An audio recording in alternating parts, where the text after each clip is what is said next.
Right, tēnā koutou katoa. He mihi nui ki a koutou kua hui tahi nei mō tēnei wānanga. Ko Catherine Hill aho, he kaimahi mahi I te manatu mō te taio. Nō rewa, tēnā koutou, tēnā tātou katoa. So welcome to the New Zealand Masterclass for Demystifying Freshwater Farm Plans. I'm Catherine Hill and I'm an analyst within the Ministry for the Environment's Freshwater Farm Plan team, supporting the appointment process and the regional council engagement in the rollout of the regulations. And so joining me today from our team is Leah Manuel and Rob Mitchell. So introduce yourselves. Rob Mitchell, Freshwater Farm Plans, working on supporting the appointment process.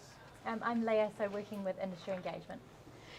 And leading our masterclass today is Dave Lucock, who's been contracted by the Ministry for the Environment as one of our subject matter experts. But before Dave introduces himself, you'll see we're taking up the Slido challenge. So if you scan the QR code there for this masterclass, you can answer questions for this masterclass. The other one that you've got is for NZARM conference, so this is specific to our masterclass. So log in there and we'll pick up the questions at the end. But now I'm going to pass you over to Dave. Thank you, Catherine. You can hear me down the back okay? Yes, I have my test subjects down there. Yes, I'm with the Agribusiness Group. We specialise in sustainable agri systems from research, development and implementation processes, so about implementing regulation, rules, whatever, into farm systems. Over the next, I think it's 35 minutes now, 36 minutes, and time will be tight, we're going to run through the process of understanding the catchment a farm is in, the values of that catchment, the land units in the farm, which is in that catchment, and then the risks and the actions. We're going to describe the vulnerabilities of those land units, and then we will, well, you're already split into groups. You would have noticed that Mike very subtly directed you to your seats at different tables, so you're not sitting with mates, or they will be soon. And we'll go through an activity where you guys will develop the actions suitable for this farm, and the map of the farm is on each of the tables. Firstly though, we actually need to be on the same page about who needs a freshwater farm plan. So anyone 20 hectares or more in arable or pastoral use, 5 hectares or more in horticultural use, and 20 hectares or more of a combined use of the two. Developing a farm plan is very much a process. Firstly, you've got the catchment context, the challenges and values, the inherent vulnerabilities on each of the land units within the farm, the farming activities on each of those land units, the list of the identified risks, moving through to actions, and I've tried to remove the complication of existing or new or anything like that. We're just going to focus on actions. And then I just sort of cut through a few things and went to we're going to categorise the actions, because this is really important. You know, are they catchment, are they regulation, are they supplementary? So every time, and I've been involved with this for over a year now, and I just find working through this process from start to finish really helps in getting the actions. Starting with the catchment context, challenges and values, makes sense to start with the context. What is the catchment we're dealing with here?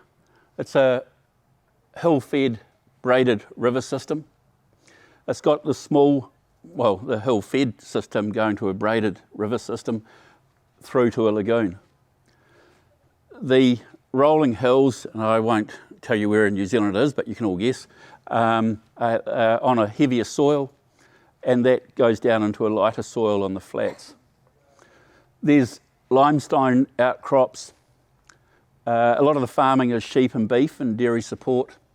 There's arable cropping on the flats, and that can come up onto some of the gentler of the rolling hill country. And there's a few larger dairy farms dotted around. Catherine threw a small town with a school in there, in between the bottom of the hills and the lagoon. I'll blame you anyway. And just as I'm talking, you'll just sort of pick up the things. When you come to write your actions, it's about tying what you're hearing in the catchment context, the inherent vulnerabilities and the activities, tying those together. They're not in isolation. What are the challenges? It's a flow-sensitive catchment. There's been increasing nitrogen and sediment levels, improving E. coli. Improving E. coli means they're going down. But there is increasing sediment risk because of the nature of a lot of the land. Increasing phosphorus transport risk. So that's not just from the fertiliser, it's also from the runoff, from the sediment running off. Every little bit of granule of sediment's got phosphorus attached, which starts to break down and let go in the waterway. You've got the rock art. That's once again a bit of a hint to where this might be. And then you've got the degradation of those fragile freshwater ecosystems. That makes it up, but there's more. The values, and this is the reason we're here. We're wanting to protect these values. There's the wahi tapu and the wahi taonga, as an example. What is important? What is the treasure? You've got the rock art, as I've said. You've got the mahingakai or mahikakai to protect. There's the community. There's the people that recreate in the water, those that fish in the water, or like me, try and fish and fail. There's the public bathing sites. There's the jet skiing, canoeing, kayaking, whatever. There's the ecosystems once again, the things that we value, those braided systems we want to see to carry on. Interstage left, we've got the farm. I'm just going to see if I can... Oh, it does. Good. I was hoping that would happen.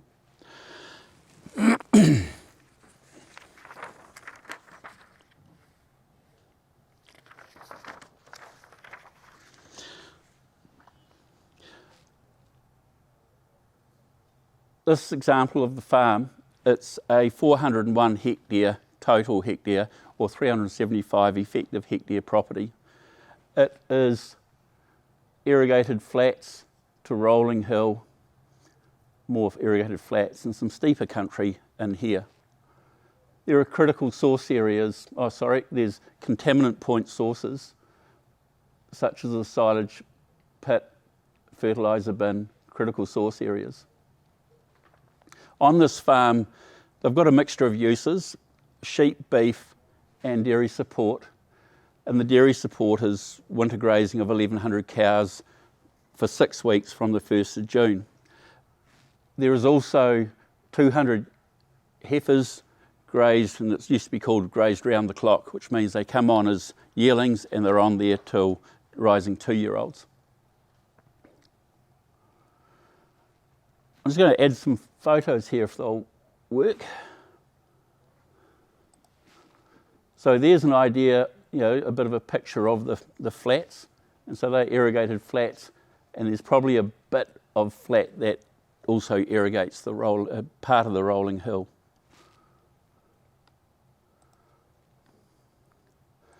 There are the rolling downs. And so these are up to 10 degrees, slightly over 10 degrees. It's not working on my computer, so I'll have to keep finding that one.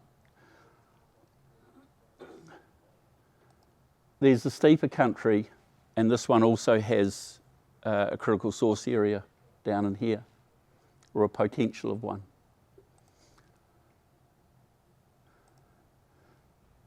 There's the intensive winter grazing areas, hint, and this one, the slope, we measured it slightly below 10 degrees. Doesn't get them off scot-free though. As before, the rock art you can see down here, which is in here somewhere. Another hint, see how close it is to the irrigated area. And then there's a silage stack, or silage stack area. Looks like it's near a waterway. And there it goes over here. Whoops. You can see the waterways. You've got some that with the purple, only deal in primary colours, that have very little water in. And then you've got some that are flowing more often that have stock access.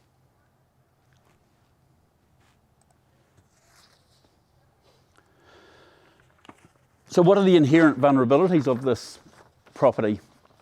So we've got the land units there, we've got the irrigated flats, you've got the rolling hills, and you've got those steeper sidelings. What are the vulnerabilities of those areas?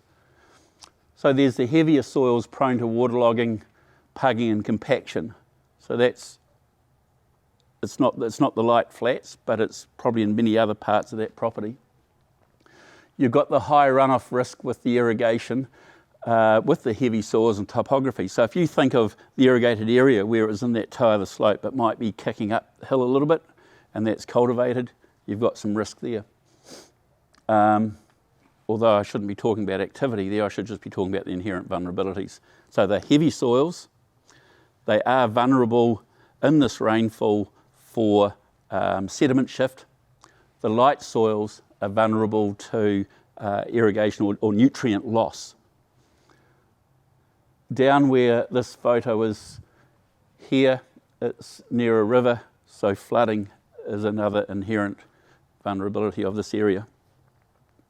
And then the steeper sidelings that you saw before, where that critical source area was, that could be open to erosion.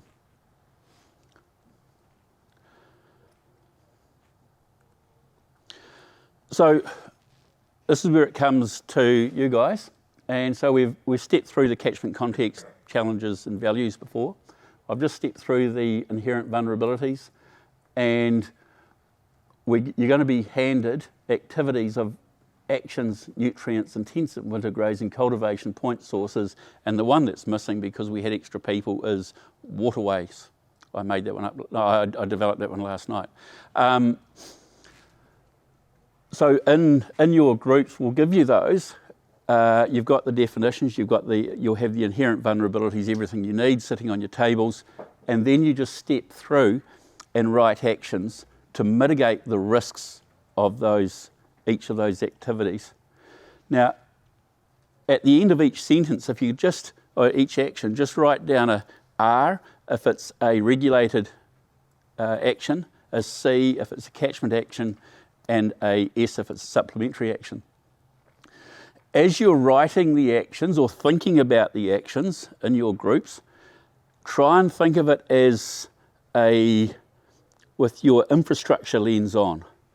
So, and then also think of it with your practice lens and then with your process lens. So an example of what I'm going on about, your infrastructure lens, if we pick on effluent, because everyone loves to pick on dairy farmers, the pond, the pipe work is the infrastructure. How sound is that? Is the infrastructure sound as part of that action or one of those actions? Is the practice, is the shifting of the irrigator, is what it's putting on, is the maintenance, do the actions cover that side off? Then what about the process of policy? Does that include training so people know what they're doing? Do they understand why they are doing it? So that's more your process. And then it's really just, as you're thinking of that, just keep thinking values, vulnerabilities, activities, risks, actions. So right.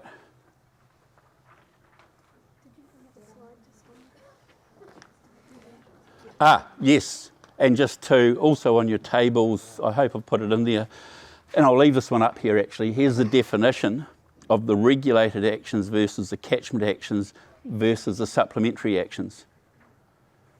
So that's really important to, we're consistent in those definitions. So we're going to start the activity now, and you can see Leah's passing out. Each group has got a different risk, and we want you to write actions and smart actions. Did you want to talk about that? Yeah, so smart actions, thanks Catherine. I've forgotten a couple of things. Make sure that the actions are smart actions, they're specific, they're measurable, they are applicable, and they're time bound, or appropriate and time bound, sorry. Now, after, well, to start with, the first group, we'll start off, there's a time allocation. We've got about 10 minutes. So Evan will work on this first activity for 3 minutes, and then they'll move around, and the next activity will be for 2 minutes, and then 4 activities, 4 time allocations, movements of 1.5 minutes each. So you're going to move from, spend 3 minutes on the first activity, and then go to another table, do the next one, another table, do the next one, and just keep rotating around. And if you like an action that a group before has given, then you can just tick it. You don't need to write it out again, just upvote it with a tick. Or if you question it, put a question. And pens down. We've got, I sound like one of those examiners. We've now got 6 minutes to quickly run through what's been said. And I'm just going to leave this up here while we're doing this, and it just reinforces that understanding your catchment, identifying your risks, just have this to refer back to. What I'd just like to do very quickly is just go round each table and just think, just get one of the, some of the actions from each table. So, one action or just all of them? We'll see how we go. So, the waterway table. Would you like to read out some actions that are on there? So we had exclude livestock from waterways, exclude stock from ephemeral waterways when they're flowing, have buffer zones when you're applying your fertiliser, fence and riparian planted, fence and plant your riparian areas, suggest wetlands at the end of the catchment, and manage your gully heads and swales and those sort of CSAs when it's high risk times. And I think I'll comment at the end, just see how the actions flow, but this is about management practices that will be done or infrastructure that will be completed to mitigate the risk. So I'll come back to that a little bit later. Who's got irrigation? Eva. I know, we're going to get good ones here. So in terms of the actions, Yes. so there's a recommendation to undertake soil POW test and get the soil map, install soil moisture monitoring. There's 2 recommendations here for installing variable rate irrigation.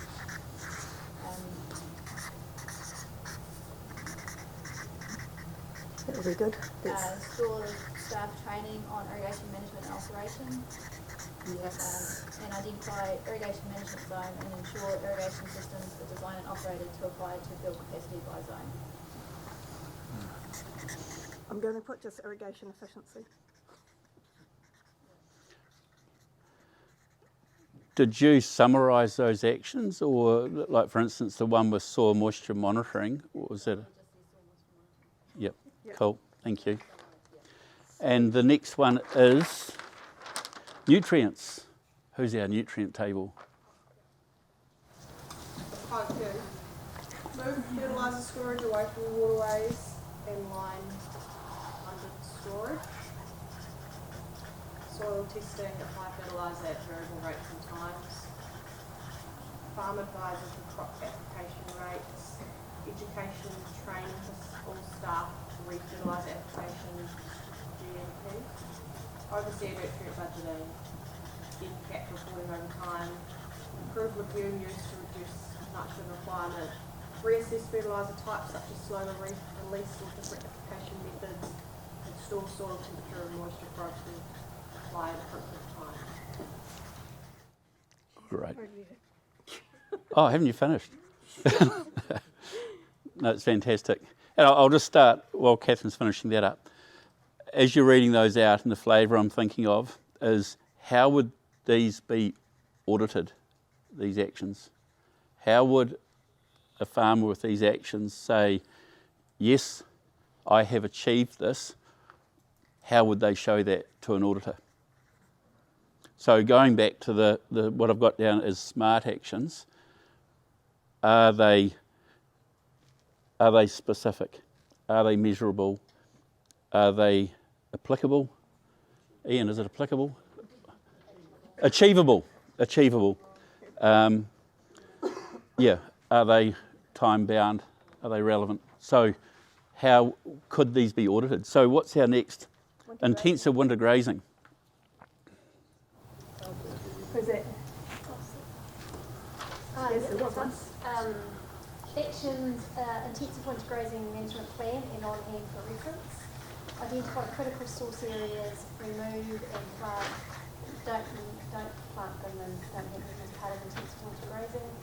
And make sure you're thinking about what and where for planting winter fodder crops, so the next season of where it should go. Adjust grazing practices to reduce soil compaction in relation to heavy and light soils. Soil mapping on farm. Sorry, going real fast. Where winter grazing is proposed. Catch crops and resow as soon as practical. Direction of grazing.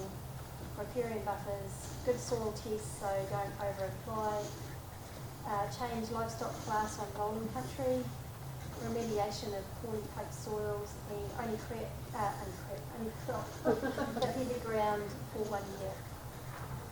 We didn't get all of those. No, we've got Yeah, in the heavy ground. Yeah. We'll go for the last but not least, I think, was the point source. Oh, is it cultivation? Cultivation. Who had cultivation?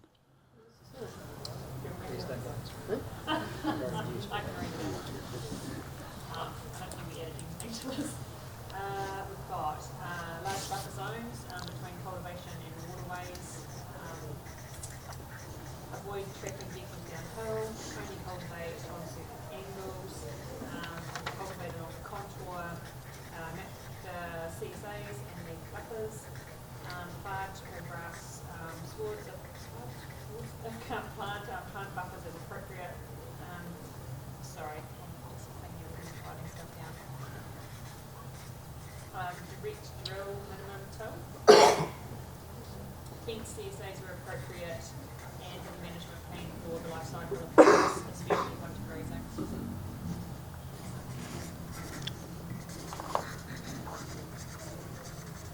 Here we go. Cool, and the last one is point source. Who was the fortunate person? Okay. We've got all the other groups before us. So we've got silage. The suggestion is relocated away from the waterway, and that's a supplementary. Offal crop, decommission, and consider alternatives. Regulation catchment. We came up with maybe looking at a community collection, so then it becomes a catchment issue. And the bunding and the silage pit, look at actually constructing something, so infrastructure, lining and bunding that silage pit to collect, contain and divert leachate. Rubbish, there was talk about recycling the plastic product, also it could become a catchment solution. We're looking at the rubbish issues from other farms in that catchment. And some other points were, or look at looking at having on-farm smaller mini offal pots, trench fill as needed. And any animal areas moved away from waterways. Another group said that. And suitable culverts and stop crossing single span bridge. Nice. Just reading Good. other people's. So really good, and very quickly, the 2 points. One there is, and we'll pick on the soil moisture monitoring. So I'm a farmer. I've put in a probe. Phew, that's it. I'm going to get a pass from now on. I don't have to do anything else. So we've got to be thinking of that. How will it be audited? So a soil moisture probe is put in. That's one of a pitchfork of decision things. How will we use it? It really does come back to that. Is it a smart action? The poor auditor will turn up, and if it's not specific, they'll really struggle. Great ideas, and this is one of the problems we've had, is just learning that smart action. And the other one, and I've learned a whole lot from this exercise. I think in the next one we'll probably get rid of the rotation thing and let the people focus more on going through the regulated catchment and supplementary actions, which one it is, and identifying the differences between the two. For me, that's a really good exercise. Yes? The wine industry have been undergoing, growers, growers and wineries have been undergoing audits every 2 years for the last 25 years. And really all it's required is, yes, you do have to measure things, and you have to report it. And quite simply, even if you're technically challenged and you're reporting it in the back of your PGG paper diary, that's sufficient for the auditor. You've got to explain your actions based on what you've measured. So you just have to prove that you've measured it, you've reported it, and these are the actions you took as a result. Yep. And it can be a spreadsheet, it can be a paper entry in a diary. And is that mitigating the risk to a fair and reasonable standard? And I'm getting everyone telling me I'm over time, so I'm going to have to call it now. Thank you very much for attending.